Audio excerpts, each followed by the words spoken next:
Shalom. This is to all Israelite groups and all Israelite communities and all breakoffs from One West and breakoffs from breakoffs from breakoffs no matter what rainbow uniform you wear, red, white, purple and white, all white, it don't matter. You should all treat the ISUPK like your weird, misunderstood Sabbaths. You shouldn't do anything until you counsel with the ISUPK.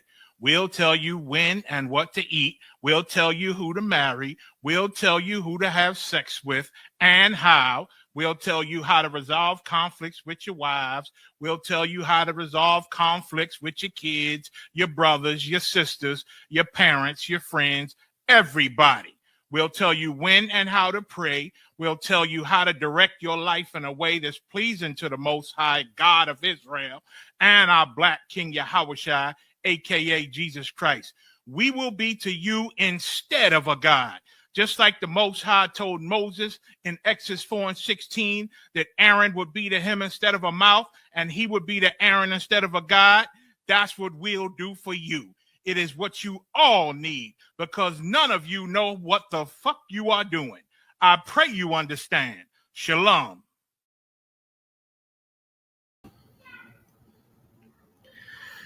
Shalom, Yahweh, Shem Shah, Barakathum to all the brothers. Shalom, Yahweh, Shamar Latham, Shem Shah to all the sisters. We're at the Israelite School of Universal Practical Knowledge, started out on 1 West 125th Street, Harlem, New York, under Commander General Yohana. This is the Friday night Lashawan Qadash class where we break down the scriptures from linguistics perspective. To get to the crux of the matter, that's what we're gonna be doing tonight. So, like, you bear with me 1 second. That's what we're gonna be doing tonight. You got any questions or comments? You go ahead and leave them in the chat. On or off topic. Go ahead and leave them in the chat. Salakia. We're going to be getting started here in just a second.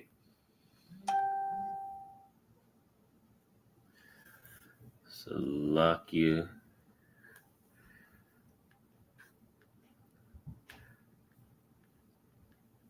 If you got any questions or comments, you go put them in the chat. We'll get to them in just a second. Bear with me 1 second.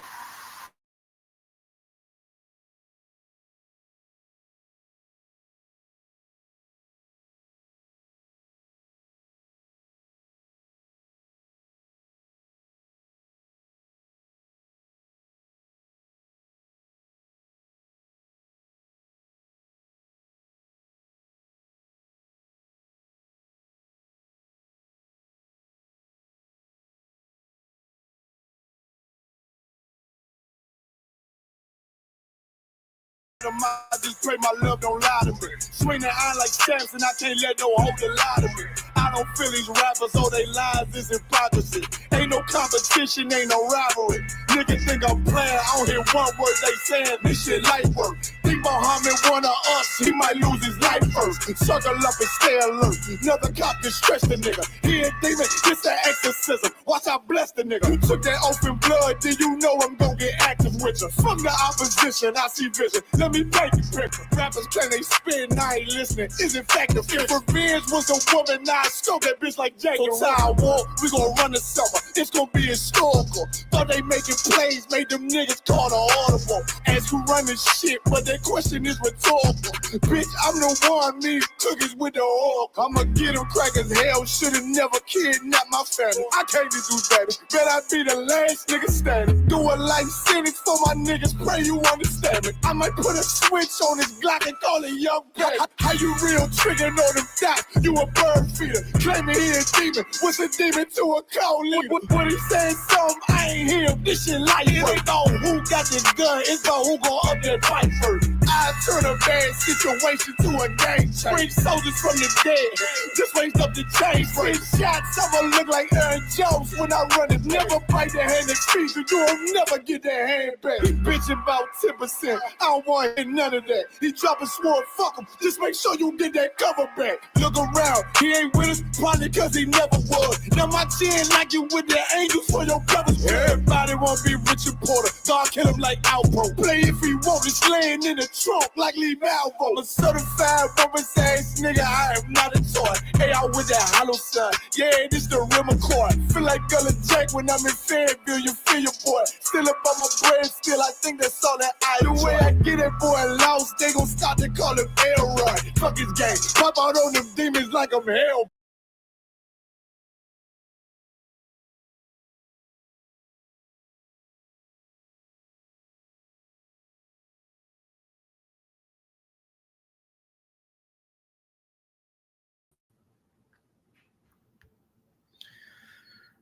Salakia, shalom on the Christ. Hey, Itazagabor, just let me know if you're ready to go or if you need some more time. We're gonna go ahead and get started here in a second. I just wanted to give brothers and sisters a little bit of time to put their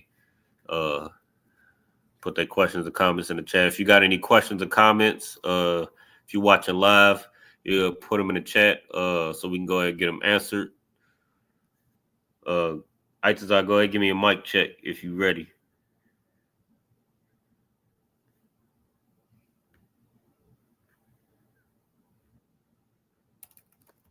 Salaki, sir.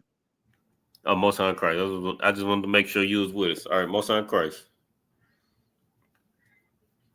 All right. You gonna be on camera tonight, or you Come on, time. Salaki. Okay. Hey, no sweat. I just wanted to make sure. I just wanted to see what was going down. Well, you already know how we do. You know what I mean? We're gonna be breaking down these scriptures from a linguistics perspective. I mean, something that's very important for Blacks, Hispanics, and Native Americans to understand the Bible. I mean, if you don't understand your language, if you don't understand the language that the Bible is written in, Salakia, 1 second.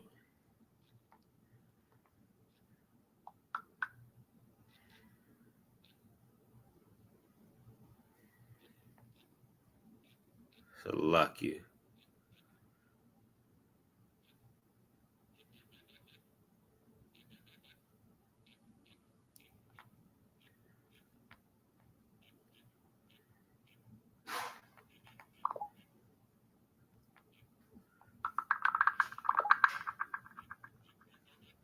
Salakia.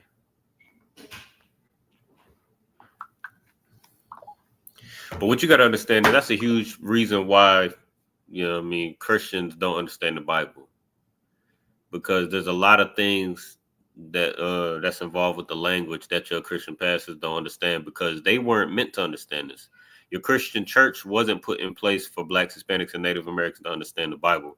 It was actually put in place to do the opposite. I believe last week we went over all of that, how these supervised plantation churches was put in place to where Blacks, Hispanics, and Native Americans, we might have been the pastor.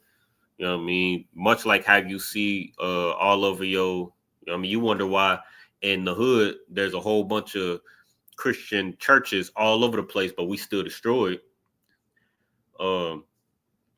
We may have been the heads, or we may have been the pastors or the preachers or whatever you want to call them in those churches back then, but there was a overseer, there was an oppressor that would sit inside those churches that would make sure that the doctrine that you was teaching in those churches were compliant with the indoctrination of slavery that they were trying to push on Black, Hispanic, and Native Americans at that time in the late 1700s, early 1800s.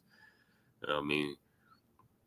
So, of course, they wouldn't teach you your culture. Of course, they wouldn't teach you your language. Of course, they wouldn't teach you the truth that's actually in the scriptures. And then, you know what I mean, fast forward 2025.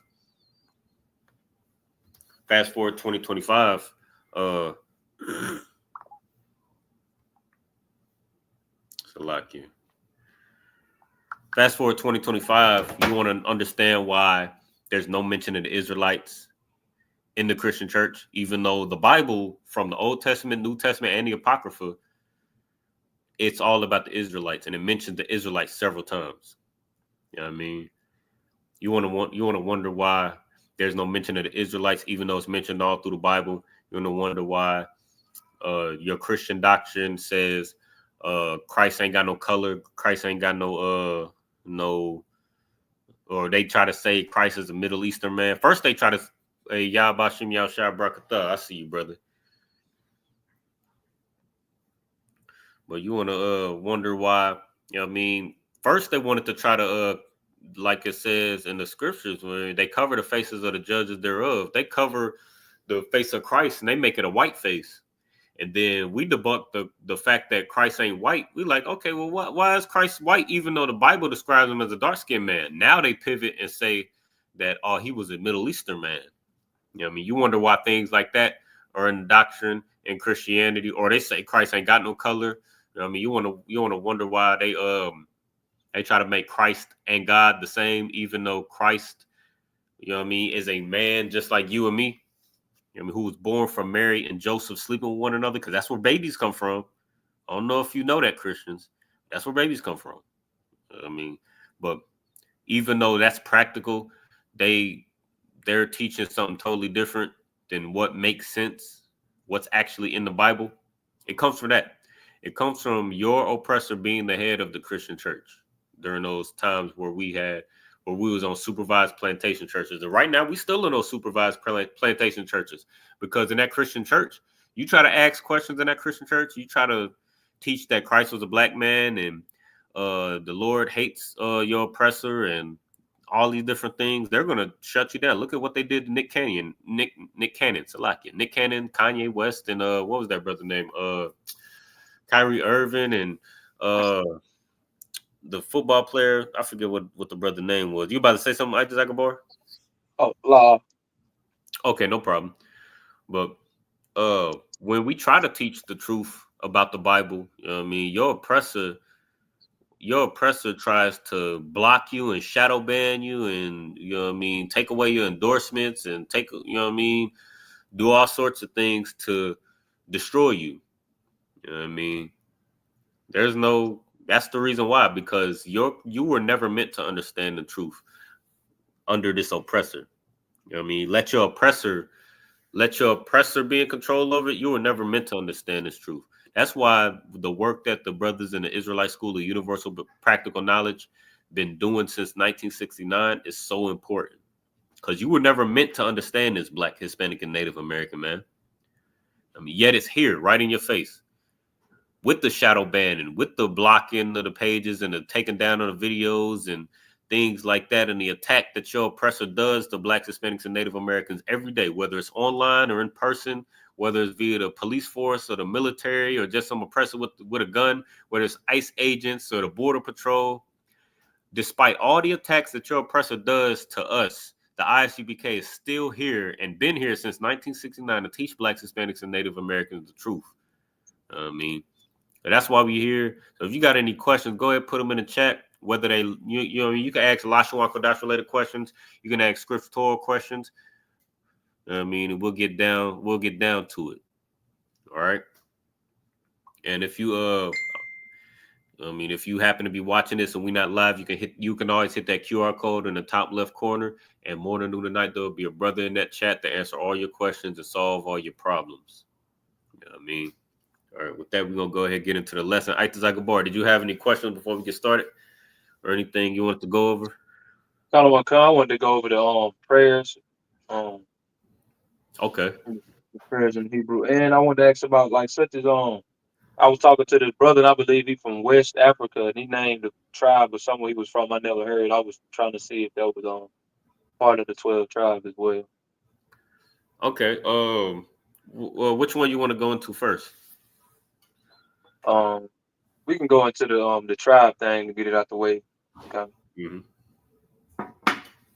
All right. What was the tribe in question?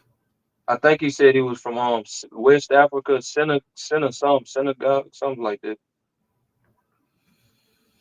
Okay. I believe. I think. I know you said West Africa though. Senegal, something like that.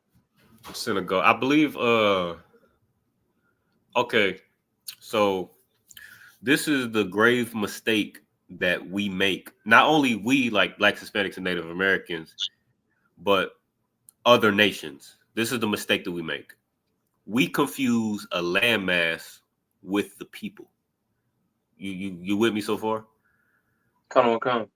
So, like for example, we call ourselves African Americans, right? Right. And we associate that as a people. Like African Americans are a people, when really that is the name of two oppressors. Africa is named after the one oppressor, which is, I believe it was an Italian explorer, Leo Scipio Africanus. It's just a landmass with a name that a white man gave to it. And before that, it was called something else. And then America is another landmass that was named after another white man, Amerigo Vespucci. But before it was named after that Italian or wherever the hell Amerigo Vespucci came from, it was called something else. So we basically we think African American is one people, but that name comes from just two oppressors that we just crammed together because of the landmass. So that's the first mistake. All right. So to answer your question directly, Africans, of course, you already know Africans are not part of the 12 tribes. Come on. But we were scattered to the four corners of the earth. The four corners just means everywhere. We were scattered everywhere. So there are Israelites in Africa. There are Israelites in Europe. There are Israelites everywhere. But you being in Africa or being in Israel, which was our homeland, or Jerusalem, which was our homeland, us being in Jerusalem, or people being in Jerusalem, people being in Israel, people being in Africa, that doesn't make them the people of the Lord. Just because you were dark skinned and born in America, that doesn't make you the people of the Lord. So you said it was a specific person that you was talking to? Yeah, brother, I used to be in the well, I don't know if he's a brother or not, but dude, I used to be in the military with. He was seeing my posts on Instagram and stuff, and I would ask him like, "What part of?" I was like, "What part of Africa you from?" So he told me that. I ain't never heard that tribe before. Well, his whatever. Yeah, that if he could very well be an Israelite, he could very well be a Hamite. But what would have to happen is he would have to be vetted. He would have to be observed. He would have to be, you know what I mean? Just like you came through the process. You came in here and you was convinced that you was an Israelite, or you was curious. Even if you wasn't convinced at first, you was curious, like what these Israelite brothers talking about. They saying I'm an Israelite. You know what I mean? And you came in here, you asked your questions, you sat in class, you learned, and brothers was able to observe you and vet you and see what your spirit was talking about. You know what I mean, that's the same thing that would have to happen with this if he's a brother, that would be what would have to happen with this brother. Because again, it's not about the landmass, it's about who your forefather was. I'm gonna be honest with you. He probably, well, I don't want to make an assumption. I don't want to make an assumption that would discourage a brother or sister from coming to be vetted. But yeah, we would just have to observe his spirit. Or try to, as a matter of fact, like the scriptures say, it says, try the spirit. Let me see if I can find that real quick. But people from Senegal, like primarily, we weren't scattered primarily to Senegal. You know what I mean? We were primarily scattered. Like our captivity was in northeast or north, central, and South America. So that's where the 12 tribes come from, because during the transatlantic slave trade, that's where they displaced us. Like they picked us up from where we was at, and then they dropped off this tribe. Like you know how people breed dogs? Like they'll make sure they keep the pit bulls over here.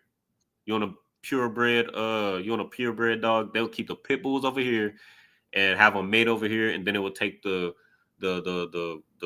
retrievers and put them over here and have them breed over here, and then they would take the kind of corsos and have them breed over here. That's how they did us. Like the tribe of Issachar, they were good at a specific task that your slave master thought was valuable, so they took all the Issacharites and put them here. That's how primarily Issacharites Issacharites were in Central and South America. The Native Americans were here. You know what I mean? And it says that in the Bible as well. I believe in the book of either Esdras or Ecclesiasticus, where it says we came to a land where nobody else dwelt. You know what I mean? So we were here, or the Native Americans were here.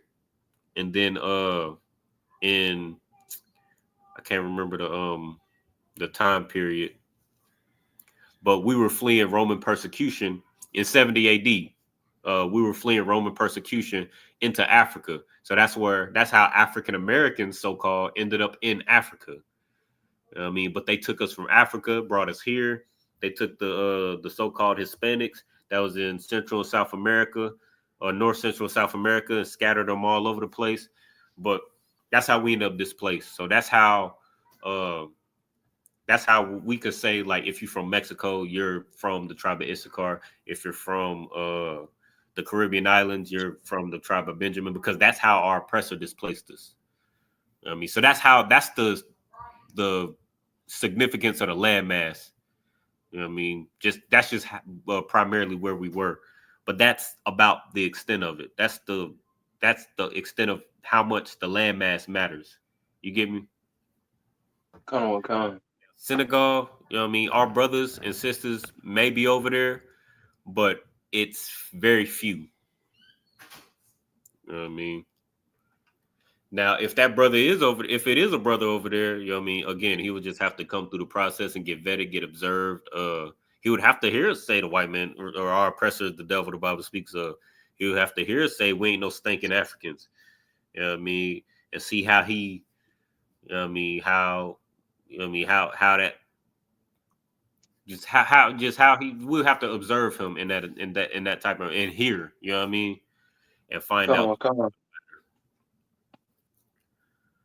All right. But that's really the open and shut of that situation. So that would be the start of it. What was your other question? Oh yeah, about the prayers in the Hebrew. Oh, kind of. Okay. Was it a specific one you wanted to jump into? Yeah, the Lord's Prayer, and then the Hakaf. Well, the Lord's Prayer first. I don't want to overwhelm my brain with too much information. Okay. Most High in Christ. All right, cool. Let me see if I can find it. Salakia, because I want to share it on the screen. And that's an excellent question. And yeah, that's an excellent question, because knowing the prayers, that's how you gonna not only practice, but you're gonna learn a lot from. You're gonna be able to by going into the prayers, Salakia, you're gonna be able to apply. You're gonna be able to apply what you learn in here. Let me see. I got it right here. Let me just.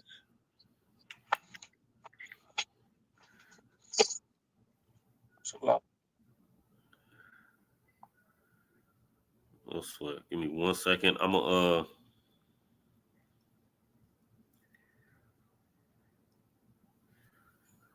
while you getting that together. Hey Hammer, I see you. You know what I mean? It's been a while since I seen you in the chat. You know what I mean? Go ahead, get down. Go ahead, rock out. I mean, good to have you.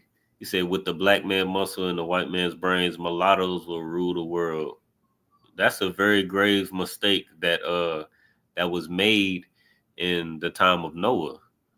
Have you ever read Genesis, the 6th chapter? I mean, if that's really what you believe, A Hammer, You a fool. You know, and I mean that in an affectionate way. You know what I mean? I ain't, but it's just the truth. You a fool if you really believe that. And I can tell if that's honestly what you believe, A Hammer, then you don't understand the Bible. You just don't. And I'm gonna show you. I'm gonna show you. All right. Hey, Itazagabar, you mind getting whenever you get back, you mind getting Genesis the 6th chapter for me? Come. What's that correct? Email. And I'm pulling up the Lord's Prayer as well. Shalakia.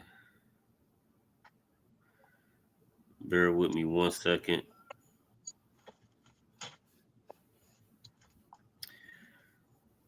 Bang.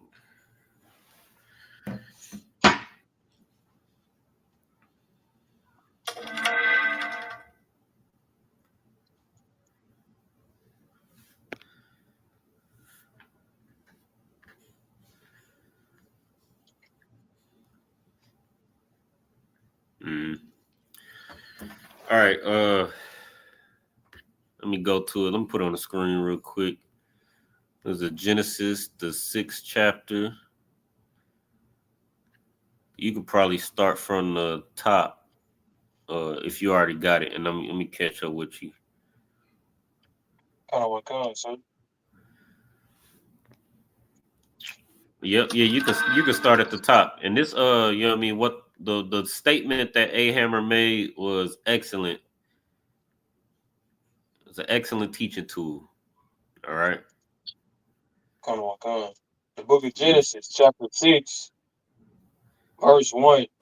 And it came to pass when men began to multiply on the face of the earth, and daughters were born unto them.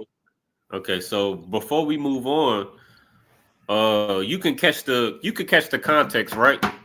It's talking about it said, and it came to pass when men began to multiply on the face of the earth, and daughters were born unto them. So you can catch the context and see that this is talking about when men on the face of the earth started to procreate. This right here is talking about what A Hammer was just mentioned. I mean, this topic, Genesis, the 6th chapter, is talking about procreation of mankind. We're gonna see how mankind started to procreate in these times and how the Most High felt about it. All right, Slacky, go ahead. Verse 2.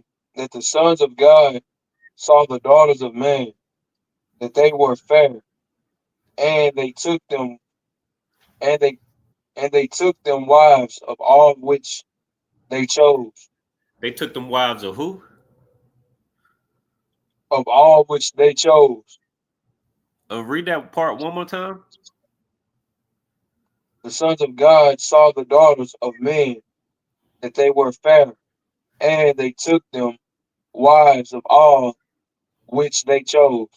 So the sons of God, which are the children of Israel, saw the daughters of men, which were the other nations, that they were fair. So we thought that these other nations were beautiful. We thought that these other nations' daughters were wonderful.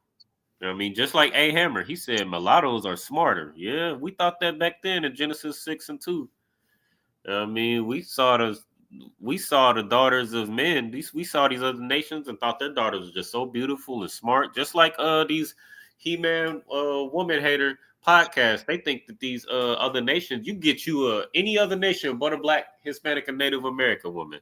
What they call them, the passport brothers? You know what I mean? They thought them passport bros thought the same thing, that any other nation but a black, Hispanic, and Native American was so smart and so talented and so beautiful and this, that, and the third, right? So much so that we took them wives of all which we choose. So we choose every other nation besides our own people. We took all manner of wives, whatever we wanted. Go ahead. Come. Verse 3. And the Lord said, My spirit is, my spirit it shall not always strive with man. Hold on, wait, stop right there. Do you know what it means to strive? Itazagabor? Come. Go ahead, break it down. Come to pretty much like to go for like to reach for something, to have ambition and thrive. Well, not strive. I ain't nothing to you the same. Like to have ambition, pretty much like a goal you set and you kind of going after it type of deal. Uh, you close, but there's a specific word that you missing. So when you got ambition, you got a goal that you trying to reach. Is it gonna be easy? No, it's not. So what you got to do to reach that goal? Put in the work. Con, yeah, you got to put in that work. You got to put in that work. Or some would say, like our black mothers would say, or black fathers, if you have one, they say you got to fight for what you want, right? Come. That's in layman's terms, in simple terms, that's what strive means. It means to fight or wrestle. And the Most High said He will not strive with He will not. My spirit will not always strive with man. Meaning He's not gonna constantly fight with us. You know what I mean? Like A Hammer. You know what I mean? He said, "Get you some of that white." Let me take this off. You know what I mean? Basically, A Hammer wants you to get a white woman. You know what I mean? Hey, you do what you do what you please. You know what I mean? I'm not here to stop your freedom of speech or your freedom of, you know what I mean, to marry who you want. You know what I mean? But I am here to tell you what the Most High says about it. And that's what we thought here in Genesis, the 6th chapter. We wanted to get us a white woman. We wanted to get us to all these other nations. But the Most High said, my spirit will not always strive with man. You know what I mean? He's not going to wrestle with us. He's not going to wrestle with us constantly with this interracial marriage thing. He already told us who we should deal with in the garden with Adam and Eve. He already told us that we can deal with we could deal with our own people, but these other nations, these other trees, these other nations of people that surround the garden, we can't deal with them. But we wanted to deal with them anyway. So the Most High was like, I'm not gonna wrestle with y'all. Go ahead. For that he also is flesh, yet his days shall be 120 years. Uh-huh. So this is a different topic, but this is talking about the Most High shortening the lifespan of man. Go ahead, read on. They were giants in the earth in those days, and also after that, when the sons of God came unto the daughters of man, and they bare children to them, the same became mighty men, which were old men of renown. Renown. Renown. Like So it. men of renown. So your Christian pastor will have you believe that this is talking about like giants, like physical giants, like big people, where angels came down and slept with people and made giants or demigods. This is where the Greeks and Romans get their Greek mythology from. But this is just talking about people of large reputation. That's why it says men of renown at the end. You know what I mean, that's just how blacks, Hispanics, and Native Americans talk. Like Jay-Z will be a giant. Kevin Hart, you know what I mean? Even though Kevin Hart is he's a relatively short comedian, he's a giant in the comedic world. You know what I mean? What's his name? What's the Cat Williams? Even though he's a very short man, he would be a giant in the comedic world. You get the point, right? So Come on, these were come. winners. So we started to our culture or our people started to lay with the other nations and our reputation started to become the children of Israel are supposed to give the most high glory. But when we interracially marry and you have a mixed child, then you got people like A Hammer where we think that having a mixed child, like a lot of sisters, I don't want to say most, but a lot of sisters think that you know what I mean, them sleeping with and having children with our oppressor, I mean, they have more beautiful babies. They have better children. You know what I mean? That's what was happening here, where we would sleep with these other nations. And you know what I mean, that's where you get the idea of, you know what I mean, you ever heard of like these brothers, they want a Blasian, they want a black and Asian woman mixed. and we think that that's exotic. You know what I mean? Or you get you a mixed woman. You get you a mixed our sisters get them a mixed man.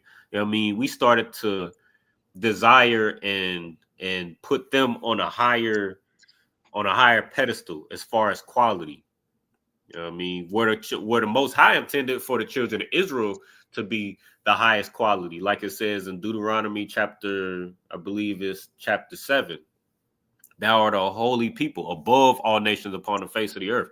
We were supposed to be the highest quality, but because we mixed with our oppressor, you know what I mean? We started to look at our oppressors and their children. We started to look at these mixed children as if that they were the cream of the crop and they were the highest quality. You know what I mean? The Most High ain't like that. Slacky, go ahead. So let's see what the Most High did. Let's see. I might have to have you skip down for time's sake so we can get into your question.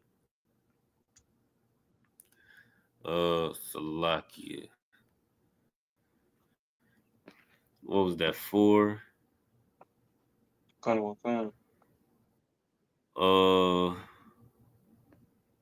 to verse 7. We're gonna read verse 7, 8, and 9.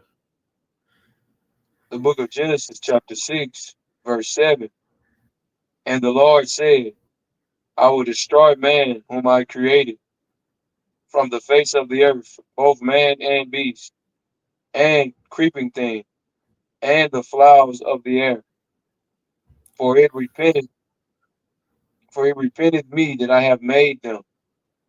Verse 8. So this is how the Most High felt about interracial marriage. He hated interracial marriage so much that not only did he get rid of all the men, or most of the men and women, or the human beings on the earth, but he got rid of the animals as well, the birds, the creeping things, the fowls of the air, all of that. But read verse 8 real quick. But Noah found grace in the eyes of the Lord. Now we know about the story of Noah, right? He the one that built the ark, right or wrong? You know what I mean? And his family was him and 8 souls survived the flood. It was Noah, his sons, and his sons' wives. Why did Noah find grace in the eyes of the Lord? Go ahead, read on. Noah was a just man and perfect in his generations. He was what? And Noah was a just man and perfect in his generation. He was perfect in what? In his generations. So what was different about Noah, Aitazagabar? That he followed the Most High law, statutes, and commandments. Specifically, what does it say right here? What was different about Noah? That he was perfect in his generations. What you know what that means? Go ahead, break it down. That he was sinless. Well, okay, let me remember what this chapter is about. And this is the reason why I ain't trying to press you, Aitazah, but I want you to, because this is how you cut Christians. I mean, because this is what A Hammer is talking about. I'm gonna put it on it. You see what A Hammer said on the screen? Come. Okay, so you see what A Hammer talking about and what his point is. Now, this scripture right here cuts his point. All right, and I just want you to see it. Now, you remember what this chapter is talking about? What I said earlier? What this chapter is talking about? Come. Okay, what is it talking about? About us being with marrying other nations. And what was how was Noah perfect? He was a just man, perfect in his generations, for not marrying other nations, other women, Damn right. or other women of the nation. Damn right. That's what perfect in his generations means. Meaning, in a world where people were interracially marrying, like A Hammer wants you to, he said, get you a white woman. You know what I mean? If I put it in PG terms, he said, get you a white woman. But Noah found grace in the eyes of the Lord. When the Most High was going to destroy the entire earth, including bugs and beetles and birds and things like that, Noah and his family was spared because Noah, in a world where everybody was interracially marrying, he was the only one that wasn't interracially marrying. You understand? Kind of. So that's how you cut a hammer right there. So he wants you to get a white woman. This is how the Most High feels about black people marrying white women. He destroyed the entire earth, but he spared Noah because he didn't marry a white woman. He didn't interracially marry. So that shows you that mulattoes are not smarter like a hammer would like you to believe. And mulattoes, mixed children, will not rule the world like a hammer would like you to believe. He said mulattoes will be the master race. That is obviously not true because of what we just read in Genesis, the 6th chapter. That's how you cut a Christian. You know what I mean? Kind of. And that's something that's undeniable. That's something that's undeniable that, like General Muhammad says all the time, you haven't won a battle unless your enemy agrees with you. And if you're battling with a Christian and they believe in the Bible, when they read Genesis, the 6th chapter, but they believe that you can interracially marry, when they read Genesis, the 6th chapter, they will have no choice but to agree with you, Itazagabar. And that's how you crush you crush your enemy into a tiny little ball and make them just you put them under your foot, because what they believe is the complete opposite of what the Bible is saying. You know what I mean? But that's it on that. You said you wanted to go into the Lord's Prayer. Kind of, sir. All right. Let me see. Salakia. Just trying to adjust the screen. All right. All right. So this is actually a perfect prayer to use to apply everything that we've learned up until this point. Right. So we went into prepositions, we went into possessives, we talked about root words and tenses and things like that. You should, of course, you got those in your notes. We went into pluralization, all of those different things. And then there's a couple sight words in here you're going to pull from here. But we're going to try to get through the whole thing. All right. So where is it? Go ahead to Matthew 6 and 8 real quick. And that's going to be the English. Just, you don't have to read it right now. Or do you got the physical Bible in front of you, right? Come on. Okay, no sweat. Okay, you could just go to Matthew 6 and start at verse 8. And then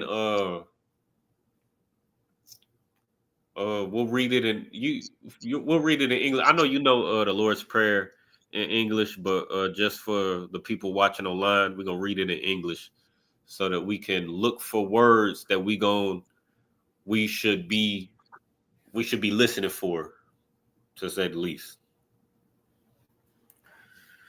Let me get there with you. You go and read it whenever you got it. The book of Matthew, chapter 6, verse 8. But not ye therefore like unto them, for your Father knoweth what things ye have need of before ye ask him. Verse 9. After this manner therefore pray ye, our Father, which art in heaven, hallowed be thy name. Verse 10. Thy kingdom come, thy will be done in earth as it is in heaven. Verse 11. Give us this day our daily bread. Verse 12. Forgive us our debts, that we forgive our debtors. Verse 13. And lead us not into temptation, but deliver us from evil.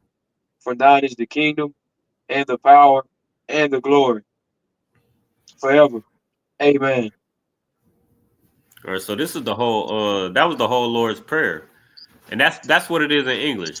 I mean, most people, especially if you was in the Christian church or the Catholic church, or even if you wasn't in none of those things, you know that Lord's Prayer. Our Father, which art in heaven, hallowed be thy name. Thy kingdom come, thy will be done in earth as it is in heaven. Give us today our daily bread. And forgive us our debts, as we forgive our debtors, and lead us not to temptation, but deliver us from evil. For thine is the kingdom, the power, and the glory forever. Right? Now, all of those words you just said in English, you can expect all of those words to be in the Hebrew. That's just, you know what I mean? That's just, you know what I mean, common sense. Right? So now we know that. The Lord's Prayer, the first two words in the Lord's Prayer is what?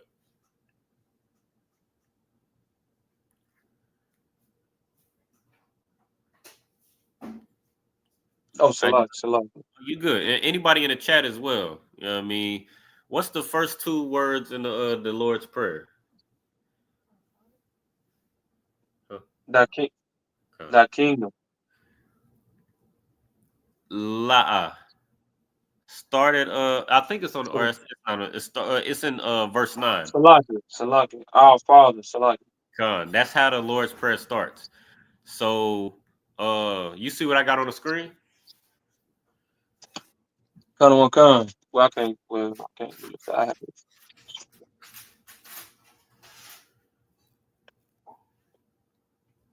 Well, you can see that first what I got highlighted, right?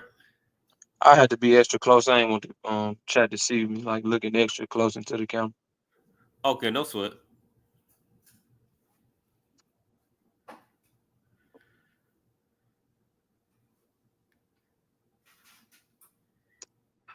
Khan, I see.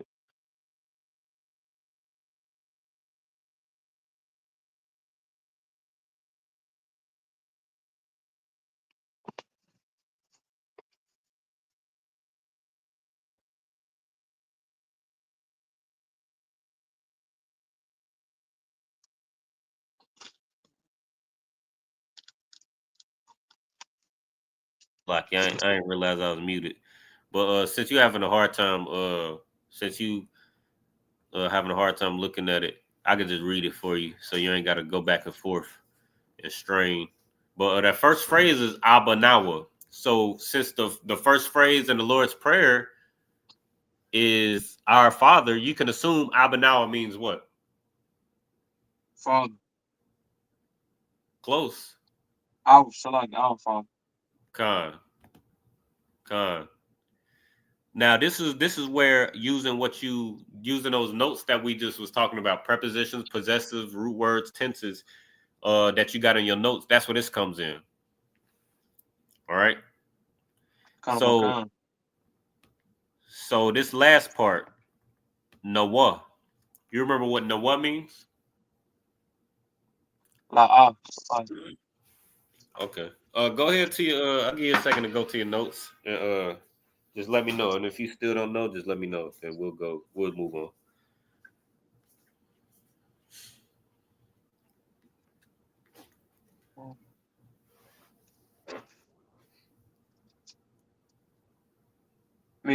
Yeah, Salak, we, our, us. Con. Right. So you know Nawa means we, us, or our. And you know the first phrase in the Lord's Prayer is Our Father. Nawa in this context must mean our, right? So that leaves Abba. Now you know that Nawa means father, or good night. I just gave it to you. Now you know Nawa means our. What you think Abba means? Father. Con. Now what I started doing, you don't necessarily have to do this, but I do encourage it. When I first started, because this is the order that I learned the Hebrew in, right? So I learned prepositions, possessives, then and tenses, right? And then I learned the Lord's Prayer, like we're doing right now. And as I was learning, I started to write down root words out of the Lord's Prayer as it was being broken down. So what you could do is write down a root word. So Abba means what? Father. Right. So you could write that down. Abba means father. So now every time you see the word Abba in in the Lashawan Qadash or in Sabbath service or in feast days, when we read Leviticus 23, every time you see that word in the Hebrew, you know that Abba is Father. And you don't have to, it'll just be a sight word.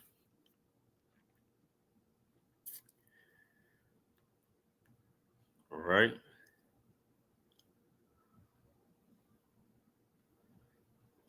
All right, the next phrase, let's see. Shabbat Shamayim. All right.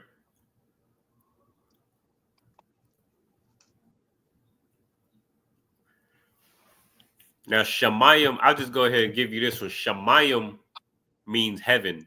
Shamayim.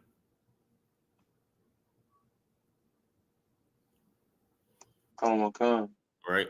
And you can write down all of these. I don't know if you got them in your notes, but what I would do is just have a list of I would start a list of root words, list of common root words in your notes as you come by them, as you see them, and the prayers and things like that you see often.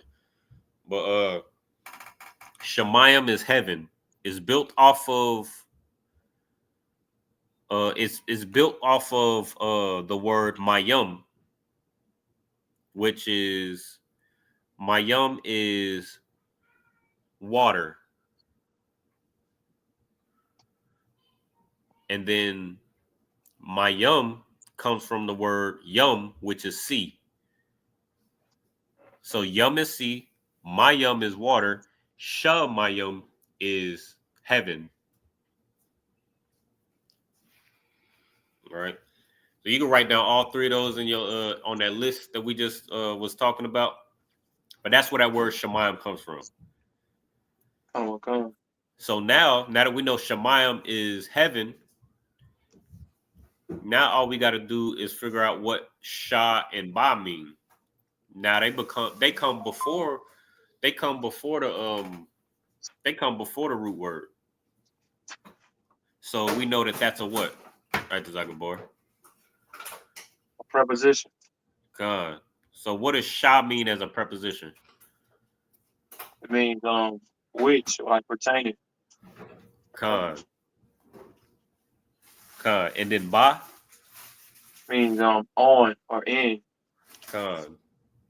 So Shah means which, Ba means in this context. Shamayim means heaven. So what does this phrase mean? In heaven. Which in heaven? That's what this means. Which in heaven? You get me? So Abanawa Shabbat Shamayim means our Father which in heaven. That's a direct translation. Come. Salaki. Well, no sweat. You need me to slow down? You need me to give you a second to?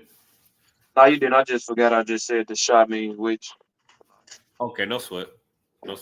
And let me know if you got if you want to pause or you got any specific questions or anything we're going through, so that you can get all the things that you need. What's good? You good? So like, you give me 1 second.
So like it.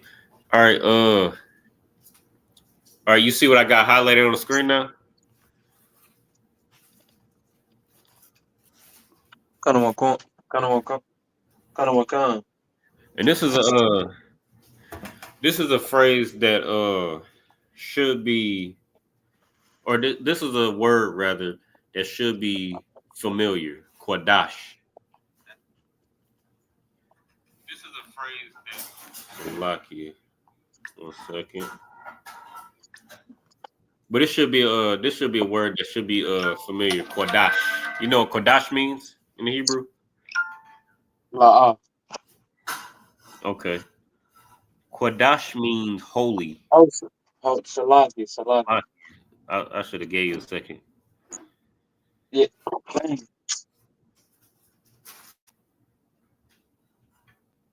But it just means holy. Qadash means holy or separate. Right? And that's just a standalone, that's just a root word, a standalone. It doesn't have any prepositions attached to it. It doesn't have possessives or any tenses or anything like that. All right. Qadash. Haya is the next one. Right? Haya just means be. Right?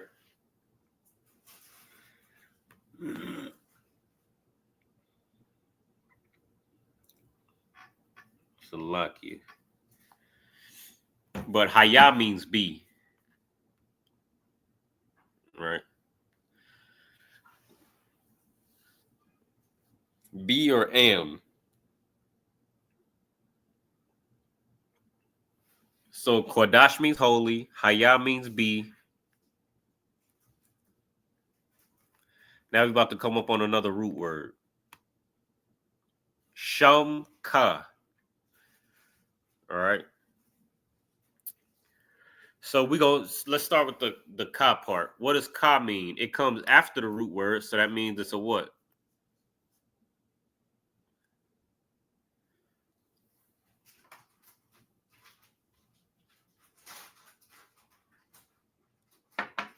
All right, are you there?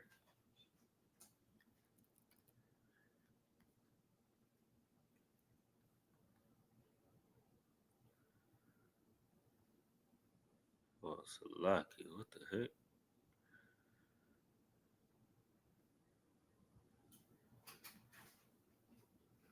Oh, I was about to say. Oh.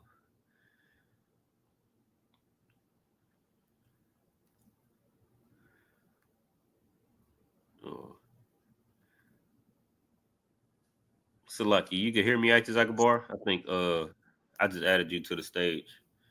Kanamakan. Okay, Salaki. But you what is you heard my question?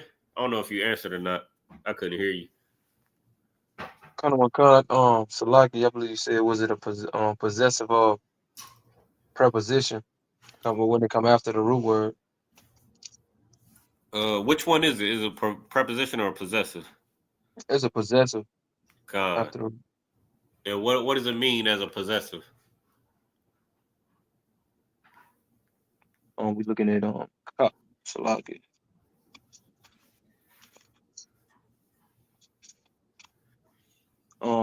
Like or as. What's Salaki as a possessive like? You or your. Con. You or your. So now what's left is shum. Whatever shum is, that's gonna be a root word. All right. All right. So shum means I'll just go ahead. Unless you know what it is, you know what shum means? Shum.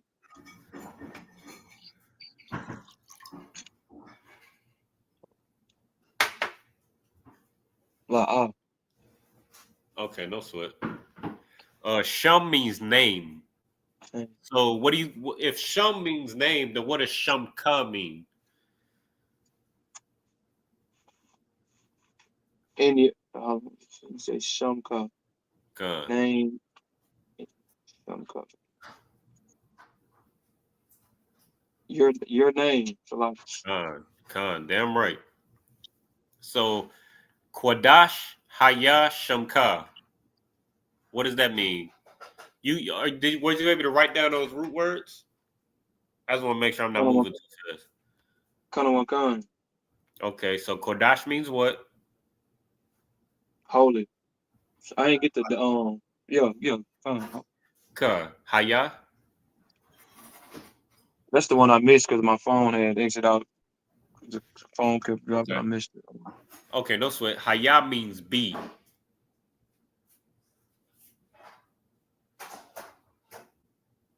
So, and then Shamka means your name, like you just said. So Qadash Haya Shamka means what in the English? Holy be in your name. God, or holy be your name, right? Just like it says in the English, it says, "Hallowed be thy name," right? So Qadash, holy, Haya be Shamka, your name, or thy. Thy just means thy is just an old English way to say your. But Qadash Haya Shamka, holy be your name or thy name. All right. And then Yahweh is the next one. You already know what Yahweh means, right? Kanawakan. All right. Yahweh is the Most High's name. Malakwaf Ka. All right. You know what Malakwaf means?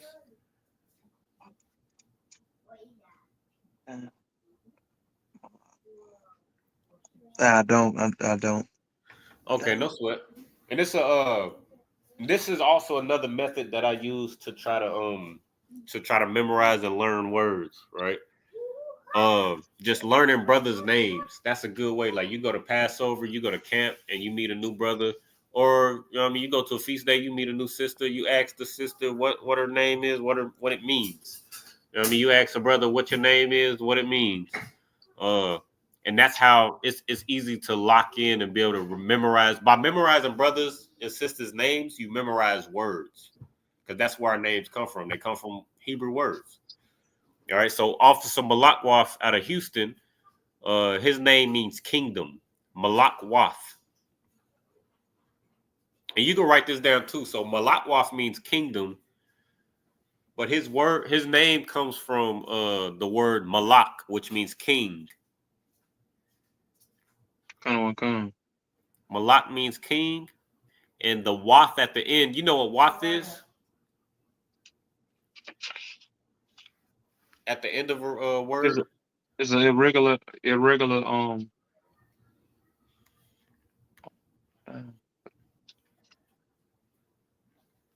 trying to say it. Is it a irregular plural? That's one thing it could be. Sometimes. What else can it be?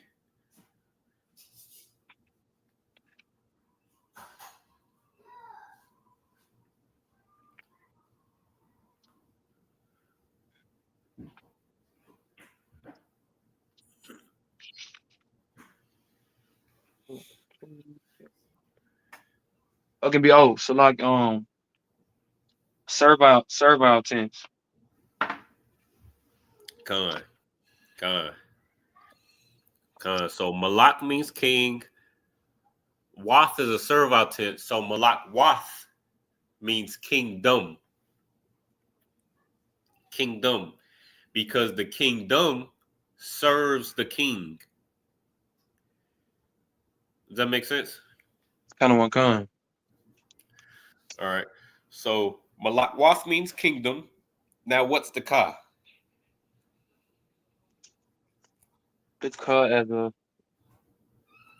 as a possessive means you or your. Your. So what's the phrase here? How would you translate this in English? Your kingdom. Khan. Your kingdom. Now real quick before you move on, go back to Matthew 6 and read that part where it says where it talks about your kingdom or thy kingdom, because remember your in Old English is thy. Read that part again. Book of Matthew chapter 6 verse 10. Thy kingdom come. That Pause. will be done. Salaki. Salakia. And I'm just trying to.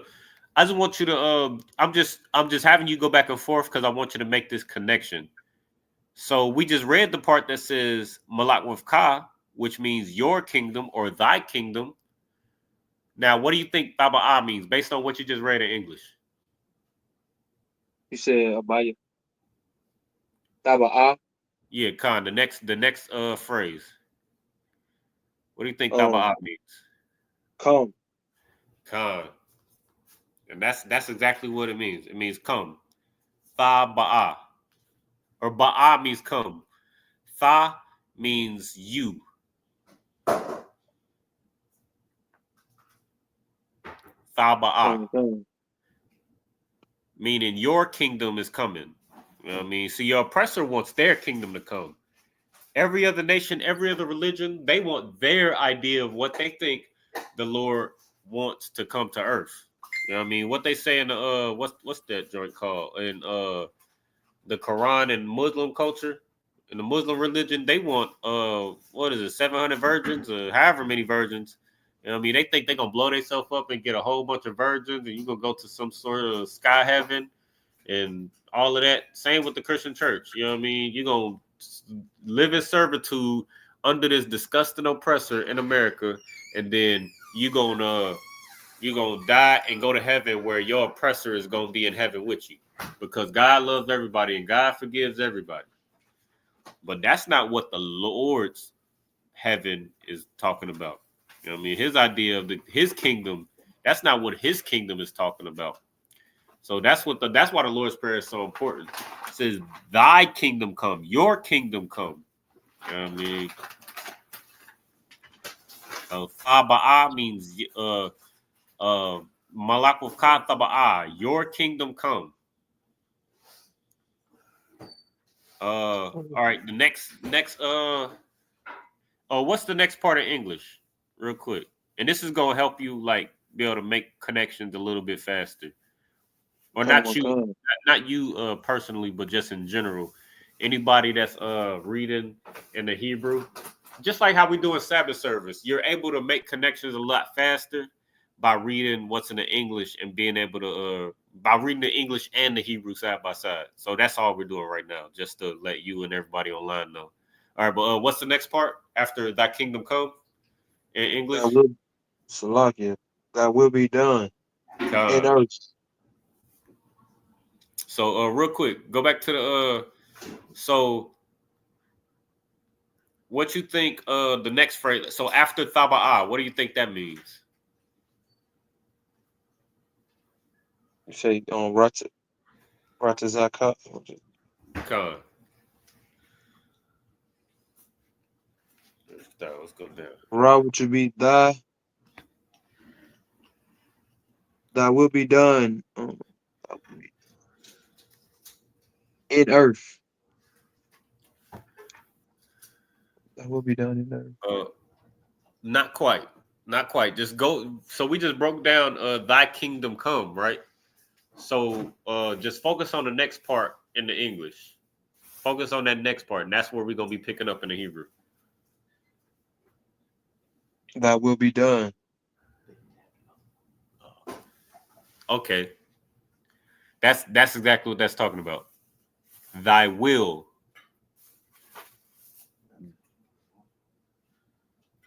Thy will. That's what that's talking about. All right. So you know, well, let me see if so I just told you the root word is will. I'll give you that. The root word, or you actually gave me that. So you know, based on what you just said, based on what you just read in the English, the next root word is will. So how would you break down this next phrase, I desire bar? Con.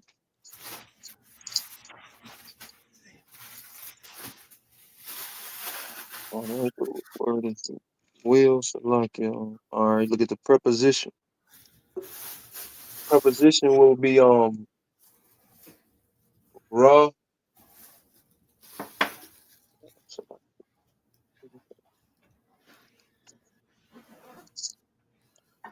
Ratazaka.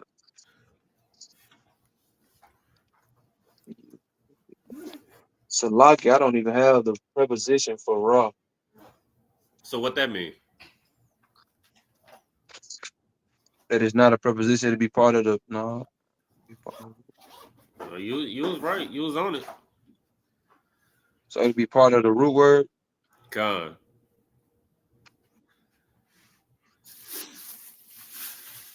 So I know as well. I know Atas. I mean, well, Salaki. I can't even say what that phrase. You know.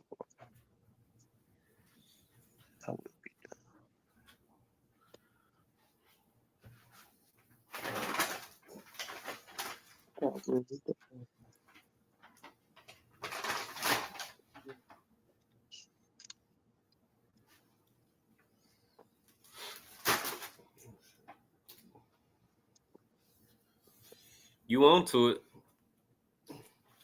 Salaki. The first thing, if you don't have to know the root word. The easiest thing to do is look for prepositions and possessives. Now you already ruled out prepositions. So now that should help you out enough. All right. I ain't gonna give you no more. But I know you got it.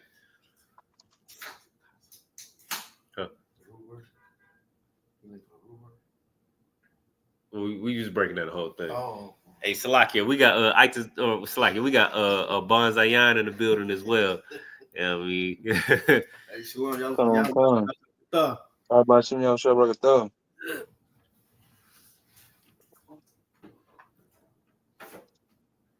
So we ruled out prepositions. What's the next thing we should be looking for?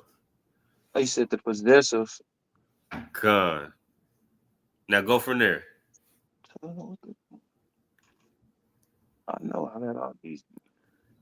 Salaki. That's the one. You got it.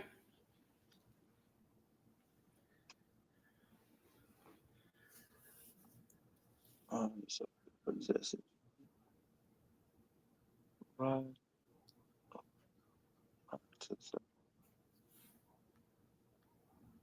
Damn.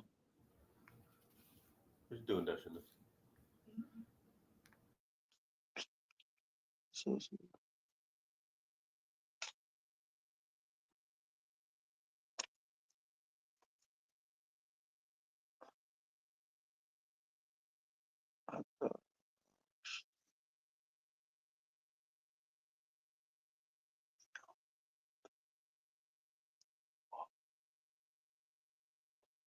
Salaki, I need help, sir. Okay, most of crazy, no sweat. All right, so oh, you want to speak on it above before I break it down? Oh, you don't what word? Ratazaka. I don't know if you can see it, but it's faint. Oh, it's highlighted. You said a root word? Yeah, or you can just break the whole phrase down. That's what we're trying to do. I ain't trying to give. Salaki.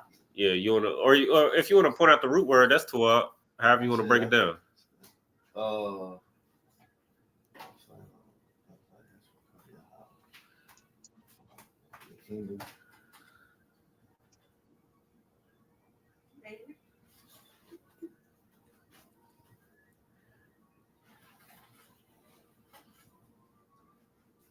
Is that on?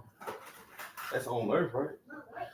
Not quite. It is part of us because Itazakabar said the same thing. It's part of the word earth, and I'm gonna break it down in the next part. Okay. But okay, so I'm gonna skip the root word for now because you can figure out the root word as long as you know the prepositions and possessives. So I'm gonna start with the possessives. So Itazakabar already ruled out that there's no prepositions. So now the end part, you go to the end because possessives come at the end. Ka will be your possessive. Ka means you or your. So, or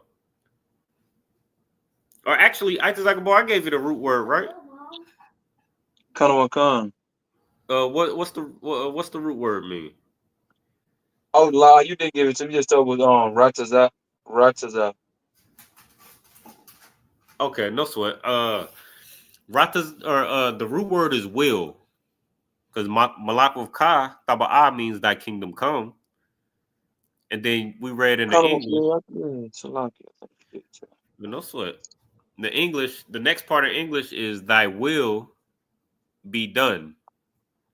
So Ratazaka means thy will.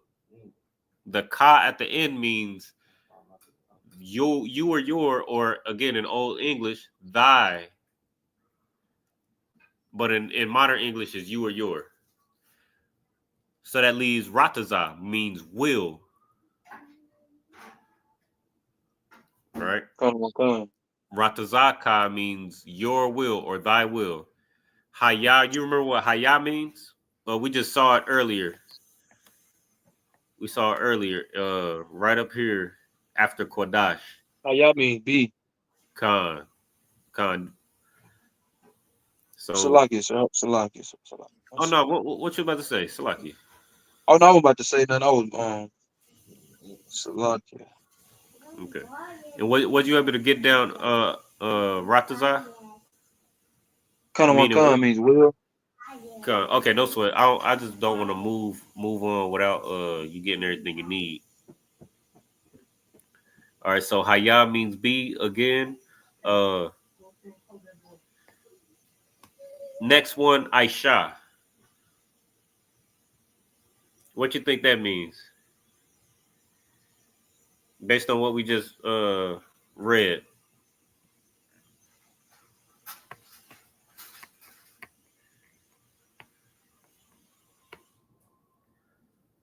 So Ratazaka means thy will. Haya means be.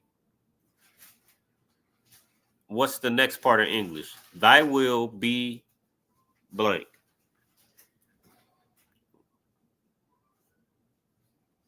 Thy will or thy kingdom come, thy will be fill in the blank.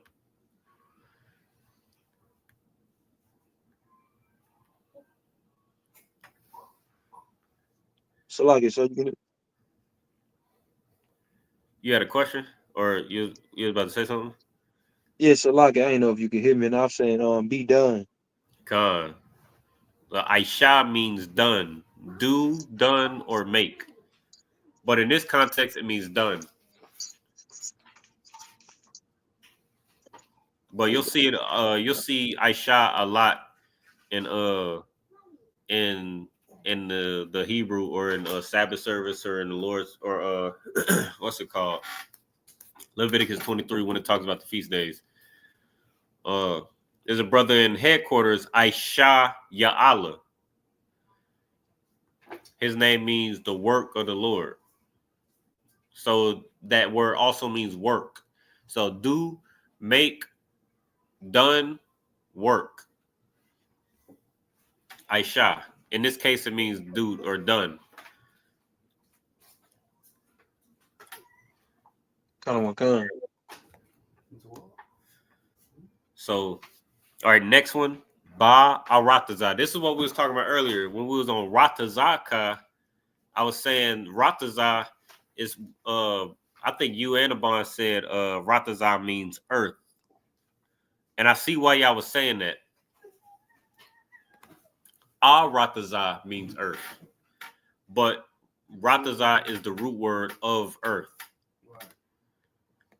All right. So let's focus on Rataza. So Aitazakabar, I know you was writing these down, right? So what you got for Rataza? Kanawakan. Rataza means will. All right. So if Rataza means will, then what does that make at the beginning of? Means Salaki. As a preposition, it'd be I. So Rataza means I will. I will.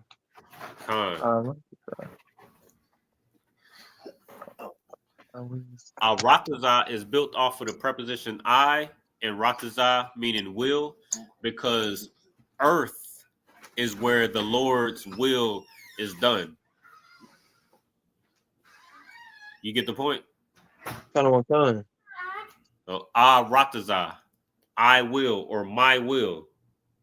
or earth? What you want, girl? Salakia.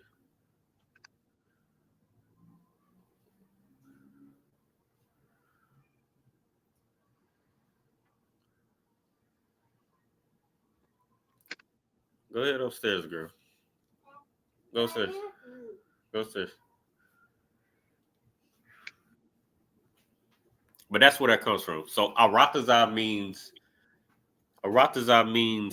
earth or I will, which is where the Lord's will is done on earth. Now, since Aratazah means earth, what does that make Ba? In. Khan. So Ba Aratazah means what? In earth. Khan. Khan. In earth, or the next part, Kawa. Kawa just means as. Come. Kawa means as, like, or as. It's like how can I say this? But long story short, it just means as. That's all. It just means as, like, or as.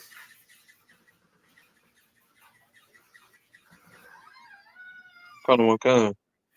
And then Haya, we got Haya again. Haya means be.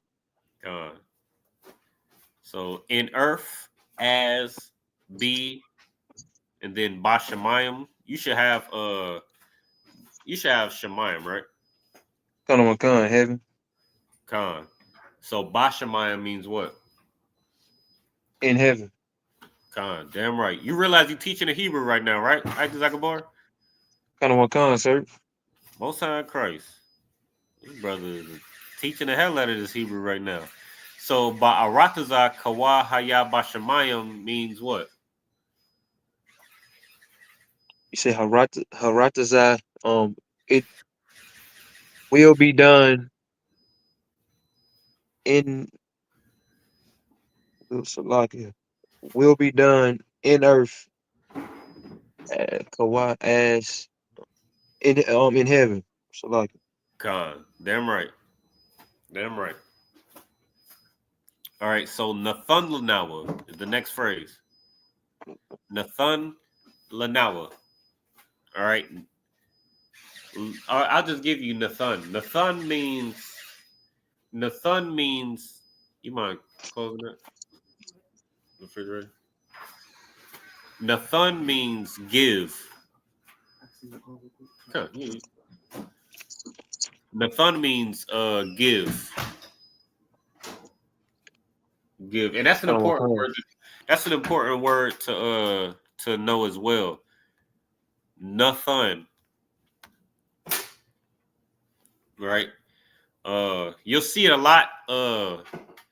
You'll see it a lot in the scriptures. All right. We'll cross that bridge when we come to it. That's another. Did we talk about? Well, I don't want to get off topic. We'll just break down the Lord's Prayer, and then when this topic comes up, then I'll just let you know the details. But Nathan means to give. All right. Nathan means give. All right. Come. So Nathan. So now we know that Nathan is the root word. Then what does La Nawa mean? Or what is La and Nawa? What's that love? Love no war. Uh-huh.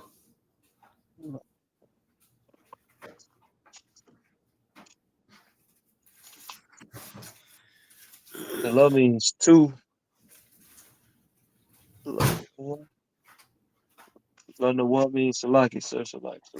Are you gonna take 2 hours? Should I 2? Love no war means 4. Hold on, Salaki.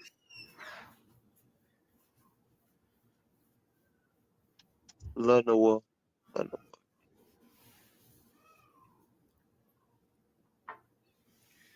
2, and then the war means out. Okay, then so two, which is the love, which means give, and then the war is that means us. Con. Con. So Nathan Lanawa means give to us. No thumb now. Give us what? Go ahead and read it in English, and it's gonna give you everything you need to know. Give us give us this day our daily bread. Con. Con. That's what you need to know. So lacham. Okay, I'm gonna give you this since it's kind of out of order. So the English says, "Give us this day our daily bread." Nathan Lanawa means give to us. Lacham, uh, lacham means bread. Lacham,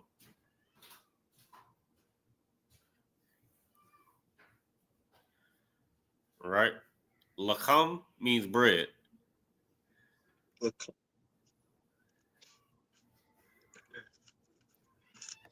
right? Call, you know what call means? As in call kaza? call Yeah, call. sala la. Okay, call means all. He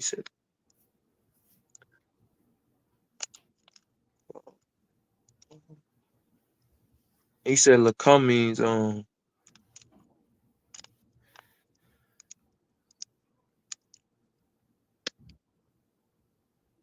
salaki, sir. Lacum means bread. Bread.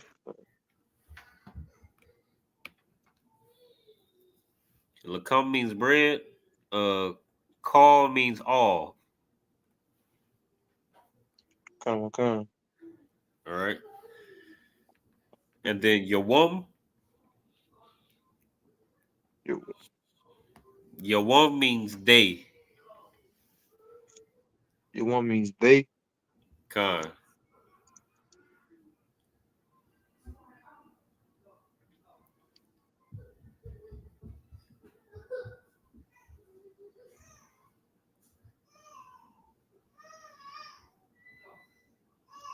Come. Con.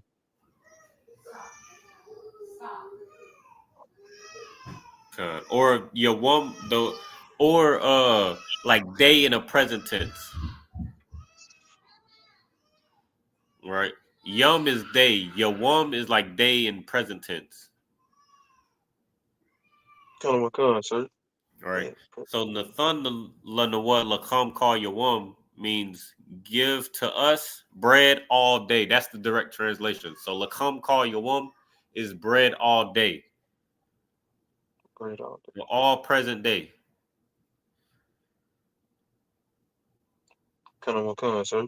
That's the direct translation. But the English translation is give us this day our daily bread. All right. And that's important. You know what I mean? For brothers, you know what I mean? What we want to do is we want to have enough bread to like we want to stack our bread. And that's an Israelite custom. That is or not Israelite custom, but that is the same spirit that we had in the wilderness when the Most High gave us the manna. You familiar with that story, Actor Zakabar? La. Well, in I believe it's in Exodus. I believe I can't. I think we passed it. I think we read it during Sabbath service, or we might be coming up on it. But in the wilderness, you know what I mean? After the Most High delivered us out of the hands of the filthy Egyptians, the filthy Africans, which we are not, you know what I mean, and destroyed them for having the Lord's children in captivity. We were in the wilderness and we didn't have anything to eat. So the Most High made, you know what I mean, the children of Israel went to sleep and they woke up and there was manna. You know what I mean? That was, I believe it was, I think manna is like little coriander seeds that the children of Israel took, they picked up and ground into like and made bread.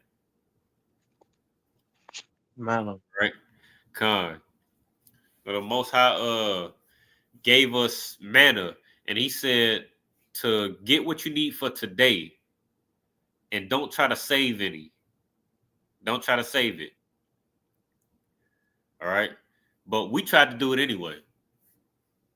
We tried to save it anyway, and that joint spoiled. That joint was, it went bad the next day. But that's the mindset that we got today, where the Lord said, give us, he said, or Christ said, when you pray to the Most High, he said, give us this day our daily bread. But Blacks, Hispanics, and Native Americans, we wouldn't try to stack our bread. We would try to, and preparing, ain't nothing wrong with preparing for, or being prepared for what's to come, things like that. But we try to prepare, or we try to stack our bread so that we can thrive in this kingdom. But the Most High is going to make sure, while you in hell, while you in this captivity and in servitude, the Most High is going to make sure you straight day by day. If you pray to the Most High, you shouldn't pray for, $1 million like your Christian church wants you to, or the new Bugatti, or the new Rolls Royce, the new Maybach. You shouldn't pray for the biggest house. You should pray that the Most High take care of your day-to-day needs. And it comes from this prayer right here. That Christ was like, when Christ was telling the people this prayer, and how you should pray, he's giving you the spirit of how you should pray. He's telling you to acknowledge the Most High. You should acknowledge the Most High, Abana wa Shabbat Shemayim, the Most High in heaven, Qadash Hayashim Ka.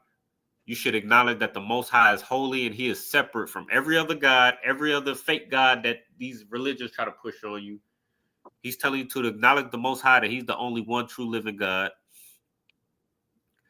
Malakuvka Taba'a, thy kingdom come, Ratazaka Haya, thy will be done.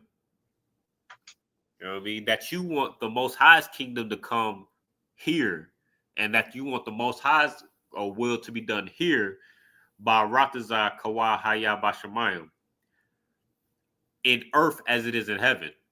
The whole point of praying, the whole point of this Lord's Prayer is that you want what the Most High wants. That's the whole point of this prayer. And that's the spirit that Christ is trying to instill. I can't remember if this was a question that a disciple or somebody had to Christ to make him go into this, but this is what he's trying to instill. This is what he's trying to teach the people. He's trying to teach his disciples. When you pray, you should pray for and ask for what the Most High wants. Where we is at? Baratazakawaya Bashamayim. The thunder now will come call your womb. And then give us bread, give us this day our daily bread. The Most High is gonna take, again, this world is vain. This world that we live in, this captivity, is vain. And it's gonna make you want all the fancy cars, the biggest chains, the flyest car, the flyest shoes, the biggest house. The all manner of women, like we just read in Genesis, the 6th chapter. Well, you want your choice of all women, Asians and Africans and white women and all of that. Like A Hammer was trying to teach, trying to say in the chat. I don't know where A Hammer went. You notice how Itazakabar. You notice how when we went into that scripture in Genesis, the 6th chapter, A Hammer stopped coming. Come on, got cut up. That's the whole point. That's the whole point. You go into these scriptures and you show the hypocrisy of Christianity, where Christians will teach one thing, but the Bible says a totally different thing. Your oppressor, your adversary has no choice but to agree with you. That's what you just saw with A Hammer. But A Hammer wants you to be able to sleep with all manner of different nations. He wants you, specifically white women. But you want you to have your whole pick of all different, all manner of different women. He wants you to, this world is so vain. This world is so vain that you'll want all sorts of different strange women. That you want all the money, all the cars, all the clothes, all the shoes, all different manner of You know what I mean? But the Most High, you know what I mean, wants you. All you need for the Most High is what you need for today. Food for today, water for today. You know what I mean? Trust in the Lord that He's gonna make sure you got everything you need for today. You know what I mean? All right, we're gonna move to the next phrase. And Salaki, I'm gonna try to get as much as I can, but my laptop about to die and I ain't got a real good charger. All right. So we're gonna have to end class in a little bit. So I'll just give you this, all right? So the next phrase is Wa Salak Lanawa. All right. Now, whenever, like, if okay, let me ask you this. If we was in the school, right, and I was walking past you and I accidentally bumped you, what would I say to you? Salaki. God, what does that mean? Forgive, like forgive me. Con. Salak ya means forgive me. So salak means forgive. The ya at the end means me or mine. So forgive me. Salak ya. So the root word here is salak. All right. So that just means the wa at the beginning is what? The one in the beginning is Salaki. And forgive. Con. And then la nawa means what?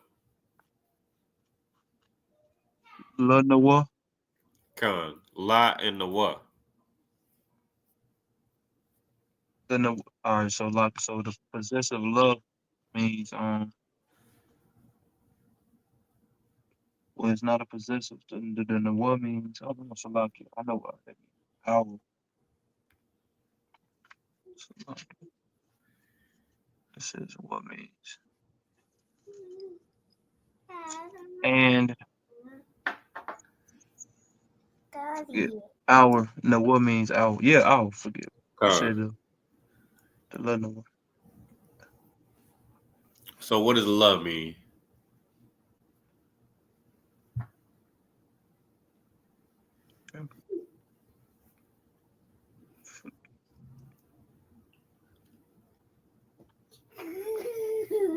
We Salaki, we. Hold on, Yeah. Salaki, no. Yeah, nawa means we. What means we are our, then that's it. And then you said the La Nawa means Hey, wait. Slocky, go ahead.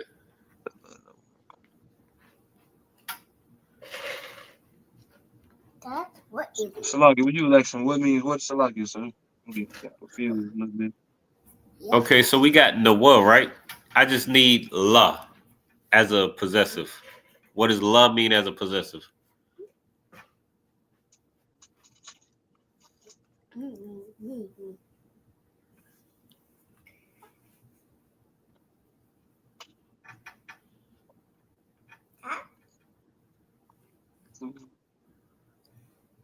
Dad.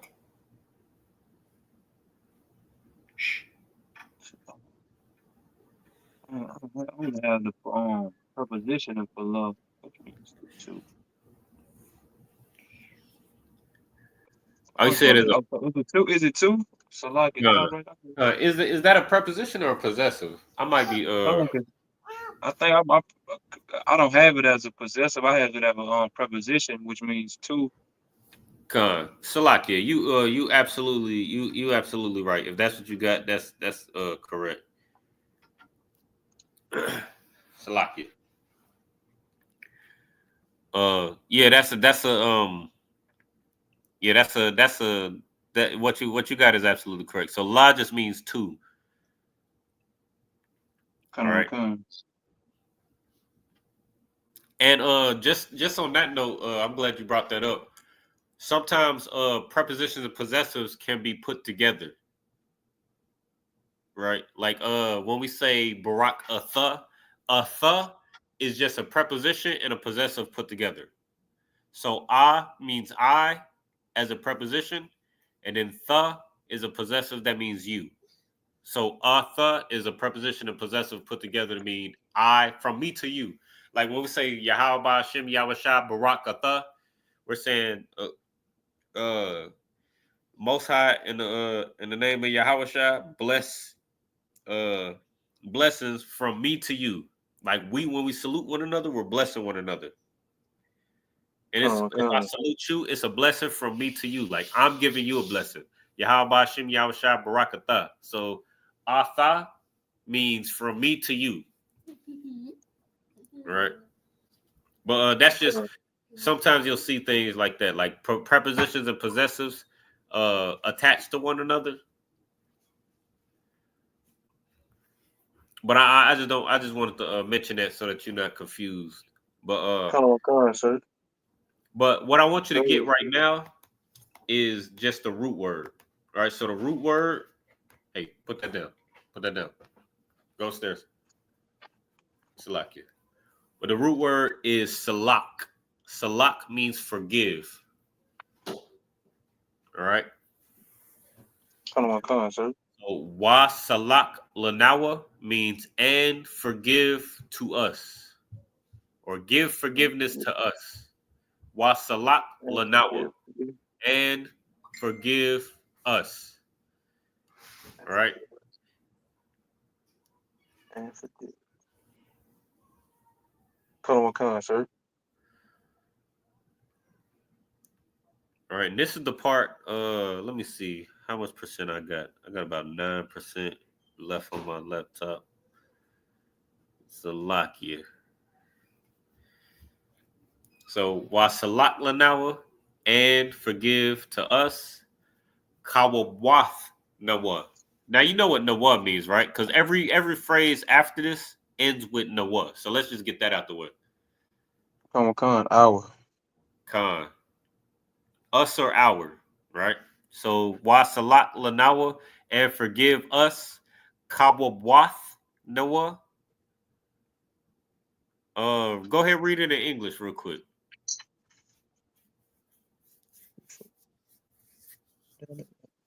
After give us this day our daily bread. And forgive us our debts as we forgive our debtors. So the topic right here is forgiving debts. Forgive our debts as we forgive our debtors. All right, that's the context. All right, so salak means forgive. So what do you think kawawath means? Kawawath.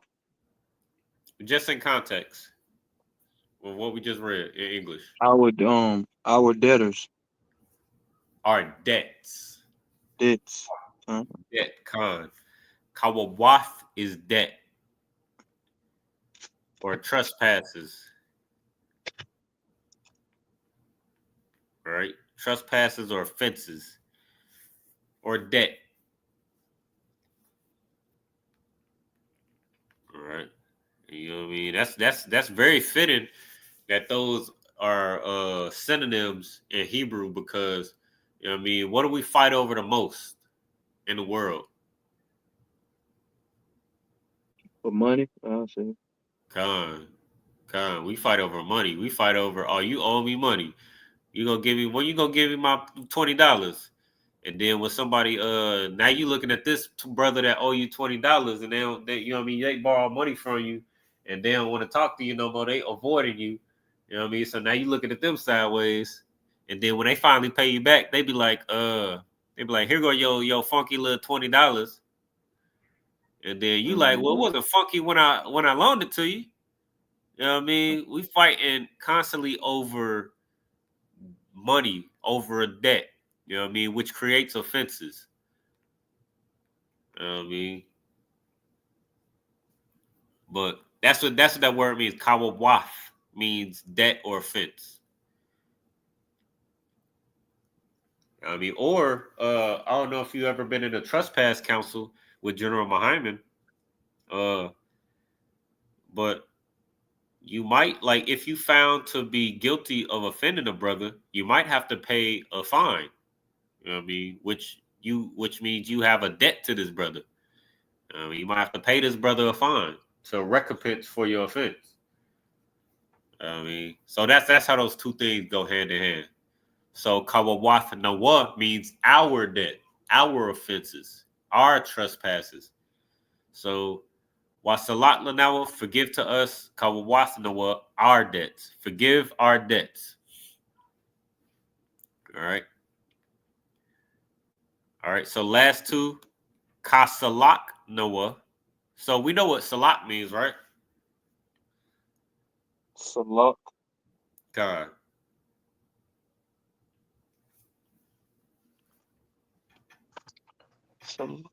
Salak means for salak. I'm gonna say forgive.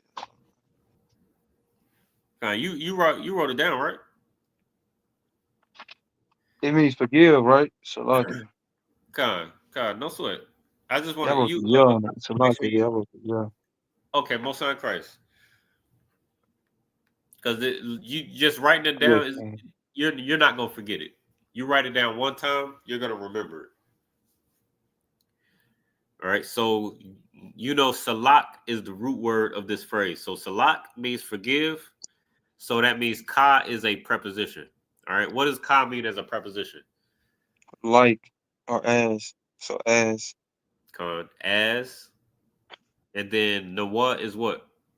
Our. Con. Or we in this context. Come. So ka salak nawa. So as, or break that down. Ka salak nawa, based on what you just told me. Come. Ka, which is well, now the preposition which means forgive.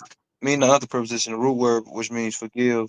Uh-huh. Ka as a possessive mean as, and then the what means we or our. But in this term, it means we. Okay. All So right. So put it all together. so it'd be ka, which is we.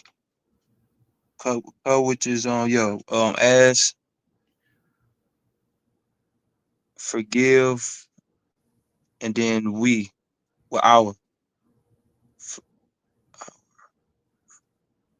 Well, forgive. what's it say in English?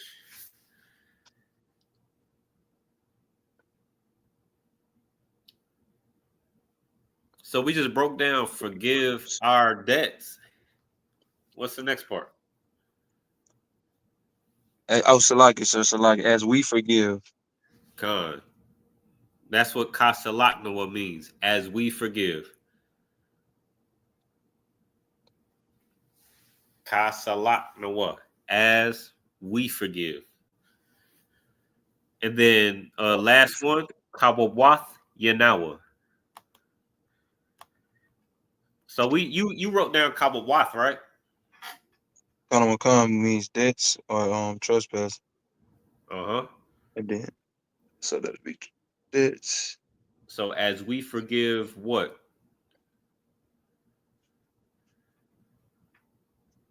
Yeah, which is that'd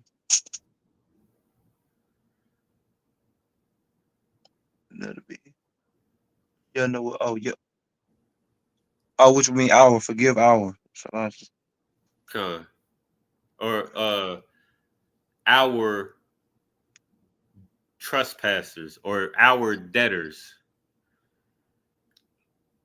So forgive us our debts as we forgive our debtors.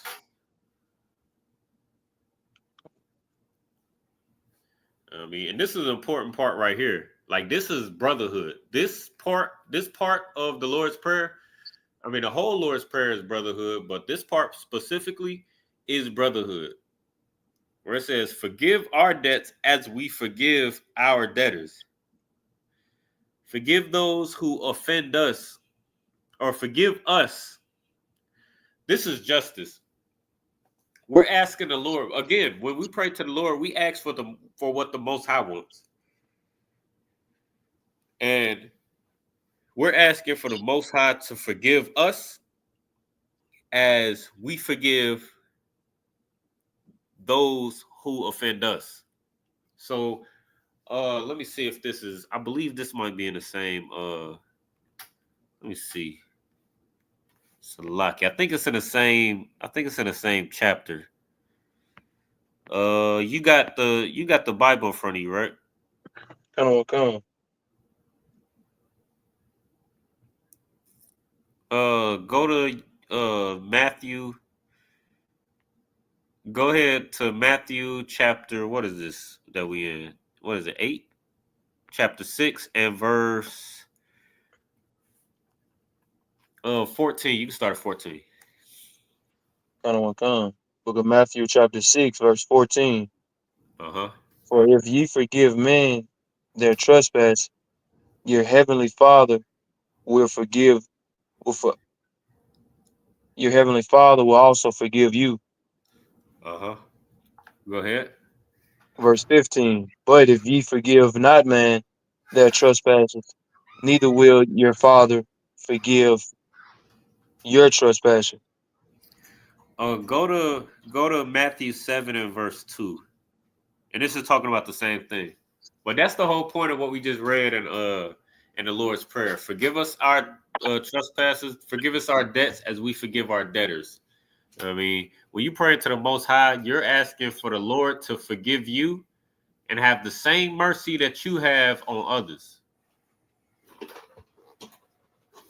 And I believe this is the Lord, or I think Christ is about to, either he gave a parable at the end of the, let me see. He gave a parable. I can't remember exactly where it is, but he gave a parable about a servant who owed a debt to his master. And he asked his master to forgive him, to give him some more time, basically for some mercy. And his master gave him some mercy. But then the servant, even though he got mercy, the servant had another servant that owed him some money. And he showed his servant no mercy, even though he was just shown mercy by his master. Go ahead, read what you got. Matthew 7 and 2. Come. The book of Matthew, chapter 7, verse 2. Salakia. And this is important as well. For with what judgment ye judge, Start at 1. ye shall. Salakia. Book of Matthew, chapter 7, verse 1. Judge not, that ye be not judged. Uh-huh. Verse So 2. judge not lest ye be judged. See, your Christians don't know the Bible, and this is why we so damn destroyed. But judge not, let that ye be not judged. The Christian church will try to use this and try to say that we can't correct one another. Judgment isn't correction. That's not what judgment means. Judgment is a punishment. Judgment is a punishment or to make a decision on something. If you don't believe me, we can just Google it. Do I gotta Google it? I know everybody got Google on their phone. If I got to, I will. Let me see. As a matter of fact, just so everybody understands.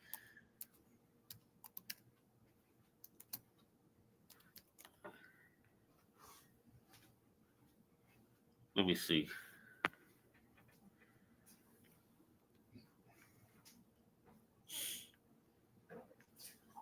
Share this. I think you should be able to see that, right? Okay, there it is right there. So the judge means to form an opinion or conclusion about. A conclusion. Decide in court. Judgment is a decision, meaning you stole from me, so the decision or the conclusion is that you have to pay that back to me. Or if you took somebody's life, the decision is that somebody is going to take your life or you're going to lose your life. That's what judgment means. So the Christian church will read Matthew 7 and 1 and see, judge not lest ye be judged, and think, oh, you can't say nothing bad about me and I won't say nothing bad about you. That's not what that's talking about.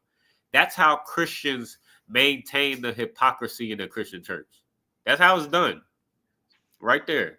But Most High in Christ, this is the Lashawan Qadash class where we go into the language and we can understand exactly what this is talking about.